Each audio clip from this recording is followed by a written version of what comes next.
وَأَنَّ هَذَا صِرَاطِي مُسْتَقِيمًا فَاتَّبِعُوهُ وَلَا تَتَّبِعُوا السُّبُلَ فَتَفَرَّقَ بِكُمْ عَنْ سَبِيلِهِ ذَلِكُمْ وَصَّاكُمْ بِهِ لَعَلَّكُمْ تَتَّقُونَ اعوذ باللہ من الشیطان الرجیم بسم اللہ الرحمن الرحیم۔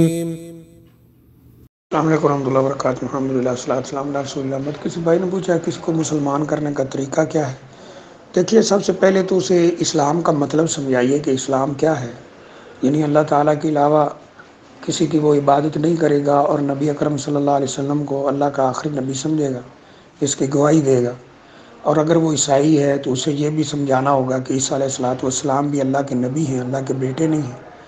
یہودی ہے تو سمجھانا ہوگا کہ حضرت عزیر علیہ السلام اللہ کے نبی ہیں، اللہ کے بیٹے نہیں ہیں۔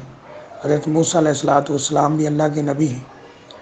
اور اسلام کا مطلب سمجھانا ہوگا۔ جب وہ اس بات کو اچھی طرح سمجھ جائے، سیٹسفائی ہو جائے اور اس سے ایگری کرے، تو پھر اسے اسلام میں داخل کرنے کے لیے وہ غسل کروانا ہوگا اور اس کے بعد شہادتین کا اقرار کروانا ہوگا۔ کوئی شخص اس کے سامنے پڑھے گا اشہد اللہ الہ الا اللہ و اشہد ان محمد رسول اللہ، اس کا وہ اقرار کرے گا اور اس کا مطلب اسے سمجھایا جائے گا باقاعدہ، تو اس کلمے کے کہنے سے انشاءاللہ وہ مسلمان ہو جائے گا، اسلام میں داخل ہو جائے گا۔